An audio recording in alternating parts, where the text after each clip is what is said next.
రాకాలోకంకి స్వాగతం. ఈ కంటెంట్ మీకు నచ్చినట్టయితే లైక్ చేయండి, మీ బంధుమిత్రులకి షేర్ చేయండి.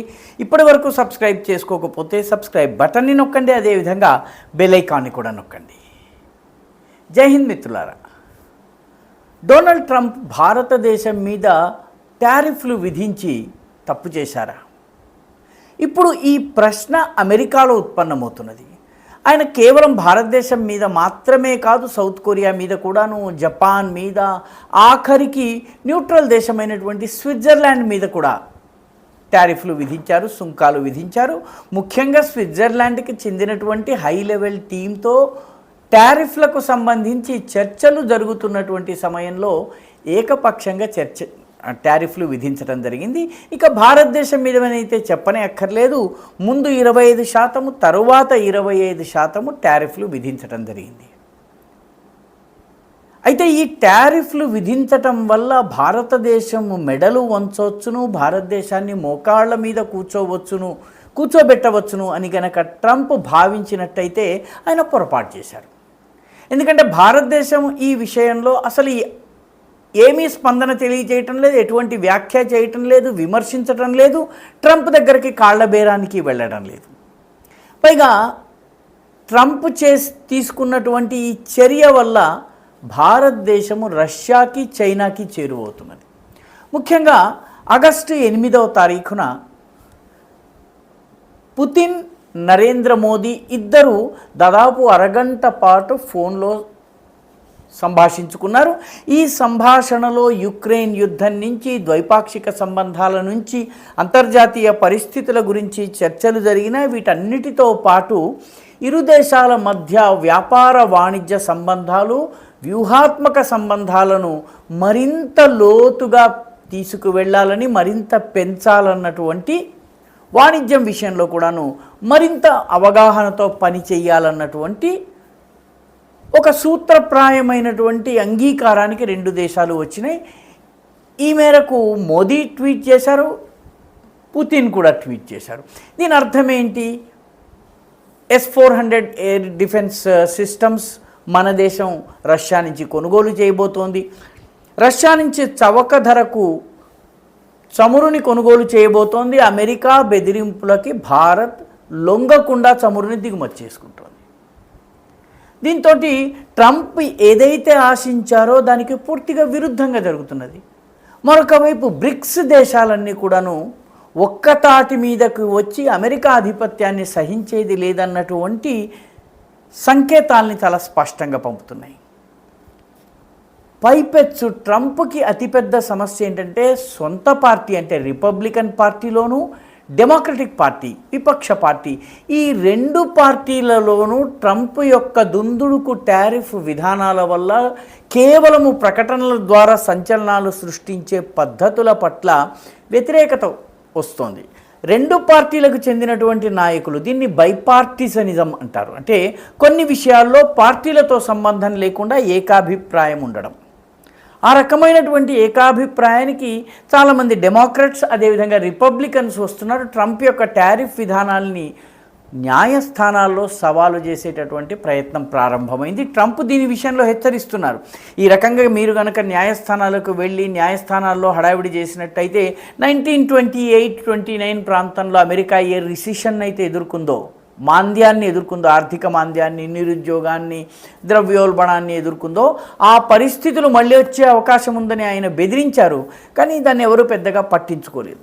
ముఖ్యంగా గతంలో విదేశ వ్యవహారాల మంత్రిగా పనిచేసినటువంటి కర్ట్ క్యాంబెల్ ట్రంప్ యొక్క టారిఫ్ దుందుడుకు తత్వాన్ని చాలా నిశితమైనటువంటి శబ్దాలలో విమర్శించి దీనివల్ల నష్టపోయేది అమెరికాయే, సర్వసాధారణ అమెరికన్ ప్రజలే అని చెప్పి ఆయన వ్యాఖ్యానించారు. ఎందుకంటే టారిఫ్ ఈ వార్ గనక ప్రారంభమైనట్టయితే నిజానికి టారిఫ్ల భారము పడేది ఎగుమతి చేసే దేశాల మీద కాదు. ఎగుమతి చేసే దేశాల మీద సుంకాలు విధిస్తే ఆ సుంకాలను వాళ్ళు ఉత్పాదన వ్యయంలో కలిపేస్తారు. పర్యవసానంగా ఎండ్ యూజర్, కొనుగోలుదారు, వినియోగదారుడు ఎవరైతే ఉన్నారో, అమెరికన్ కస్టమర్ ఎవరైతే ఉన్నారో వాడు దెబ్బతింటాడు. రూపాయికి రావాల్సినటువంటి వస్తువు మీద గనక 50% టారిఫ్ విధించినట్టయితే ఆల్మోస్ట్ డబుల్ ప్రైస్కి కొనుక్కోవలసినటువంటి పరిస్థితి వస్తుంది. కాబట్టి అమెరికాలో మాజీ ఉపాధ్యక్షుడిగా పనిచేసినటువంటి మైక్ పెన్స్ కూడా దీనిని చాలా ట్రంప్ యొక్క టారిఫ్ల విధింపు వల్ల సగటు అమెరికన్ నష్టపోతాడు అని చాలా స్పష్టంగా హెచ్చరిస్తున్నాడు మైక్ కుగెల్మ్యాన్ అని అమెరికాకి సంబంధించిన సుప్రసిద్ధ ఆర్థికవేత్త. డెమోక్రట్ కాదు ఆయన, ఓక్ లిబరల్ కాదు, ట్రంప్ విధానాలని దాదాపుగా సమర్థించే వ్యక్తి. ఆయన కూడా ఈ టారిఫ్ల విధానం వల్ల అమెరికాకే నష్టమని చెప్తున్నారు. నిజానికి భారతదేశం దాదాపు $78.54 బిలియన్ మేరకు అమెరికాకి ఎగుమతి చేస్తే అమెరికా మన దేశానికి $50.24 బిలియన్ మేరకు మన దేశానికి ఎగుమతులు చేస్తుంది. మన దేశానికి వెళ్ళేటటువంటి వస్తువుల్లో ముఖ్యంగా జెమ్స్ ఉన్నాయి, స్థానపట్టినటువంటి వజ్రాలు ఉన్నాయి, ఆటోమొబైల్ పార్ట్స్ ఉన్నాయి, తక్కువ ధరకి దొరికేటటువంటి ఆటోమొబైల్ పార్ట్స్ ఉన్నాయి. అమెరికన్ ఆటోమొబైల్స్ కన్నా కూడాను మన దేశం నుంచి వెళ్ళేటటువంటి ఆటోమొబైల్స్ ధర చాలా చవక. ఇటువంటి వస్తువులు మన దేశం నుంచి వెళ్తున్నాయి కాబట్టి గార్మెంట్స్ వెళ్తున్నాయి. వీటన్నిటి విషయంలో అమెరికన్ ప్రజలకు ఇప్పుడు డబుల్ ధరలు చెల్లించవలసినటువంటి పరిస్థితి వస్తుంది. తాజాగా వచ్చినటువంటి ఒక నివేదిక ప్రకారము ఫోర్డ్ కంపెనీ ఈ టారిఫ్లు పెరిగిన తర్వాత టారిఫ్ల భారాన్ని తానే మోసుకుంటూ $800 మిలియన్ గత 3 నెలల్లో అదనంగా చెల్లించింది. చైనా ఈ టారిఫ్ వార్ కేవలం భారత్తో ప్రారంభం కాలేదు, అంతకుముందు చైనా మిగతా అనేక దేశాల మీద కూడా విధించారు. వీటన్నిటి ఫలితంగా ఫోర్డ్ కంపెనీ అమెరికాకి చెందినది అయినప్పటికీ దానిలో ఉన్నటువంటి టైర్లు కావచ్చును, స్టీరింగ్ కావచ్చును, మిగతా యాక్సెసరీస్ ఏవైతే ఉన్నాయో ఇవన్నీ కూడా వేరువేరు దేశాల నుంచి దిగుమతి చేసుకుని అసెంబుల్ చేయటం జరుగుతుంది. వీటన్నిటి మీద టారిఫ్ పెరగడంతో టారిఫ్ల భారము ఫోర్డ్ కంపెనీ మీద దాదాపు $800 మిలియన్ గత 3 నెలల్లో పడింది. ఈ రకంగా అన్ని కంపెనీల మీద పడటము చిట్టచివరికి ఎండ్ యూజర్, చిట్టచివరి కొనుగోలుదారైనటువంటి సగటు అమెరికన్ పౌరుడి మీద భారం పడబోతోందని అందరూ హెచ్చరిస్తున్నారు. ట్రంప్ కూడాను తాను సాధించాలనుకున్నటువంటి అంతర్జాతీయ దౌత్యపరమైనటువంటి లక్ష్యాలను సాధించటంలో విఫలమవుతున్నారు. ఈ టారిఫ్లకు ప్రపంచ దేశాలు భయపడటం మానేసేసినాయి. ఎందుకంటే భారతదేశము ప్రధానంగా ఎగుమతి ప్రధానమైనటువంటి దేశం కాదు, భారతదేశంలో ఇంటర్నల్ కన్జంప్షన్ ఎక్కువగా ఉంటుంది. కాబట్టి టారిఫ్ విధానాల వల్ల నష్టపోవడం అనేది భారతదేశంలో తక్కువ ఉంటుంది. అమెరికా వాస్తవానికి ఎక్కువ ఇంపోర్ట్ చేసుకునేటటువంటి దేశం. కాబట్టి ఓవరాల్గా ట్రంప్ విధానాల వల్ల నిజానికి భస్మాసురుడు తన నెత్తిన తానే చెయ్యి పెట్టుకున్నట్టుగా, కడుపు చించుకుంటే కాళ్ళ మీద పడ్డట్టుగా, ప్రస్తుతము పైకి ఉమ్మేస్తే మీద పడ్డట్టుగా అమెరికాకి అవుతోంది. ట్రంప్ తీసుకుంటున్నటువంటి ఈ నిర్ణయాలకు ఇప్పుడు అమెరికా నుంచే వ్యతిరేకత వస్తోంది. అంటే ట్రంప్కి ప్రస్తుతం ఇంట్లోనే ఈగల మూత ప్రారంభమైంది, బయట పల్లకి మూత ఎలాగో లేదు. ఇంట్లో ఈగల మూత రోజు రోజుకి పెరిగిపోతుంది. అంతర్గతంగా వస్తున్నటువంటి ఈ వ్యతిరేకత విషయంలో కొద్దిగా ప్రభుత్వ రంగంలో ఉన్నటువంటి మిగతా ప్రభుత్వ అధికారులు నెమ్మదిగా దిద్దుబాటు ప్రారంభించారు.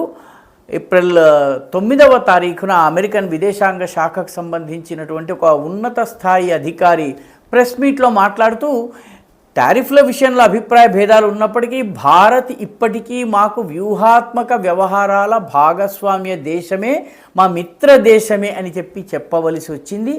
ట్రంప్ ఒకవైపు హెచ్చరిస్తున్నా కూడాను ఈ రకమైనటువంటి దిద్దుబాటు చర్యలు కూడా ప్రారంభమైనాయి. ఎందుకంటే ట్రంప్ చేస్తున్న పని వల్ల అమెరికాకే నష్టం జరుగుతుంది. ఈ వీడియో మీకు నచ్చినట్టయితే లైక్ చేయండి, షేర్ చేయండి, ఈ ఛానల్కు సబ్స్క్రైబ్ చేయండి. మీ అభిప్రాయాన్ని కమెంట్ల రూపంలో తప్పనిసరిగా పంపించండి.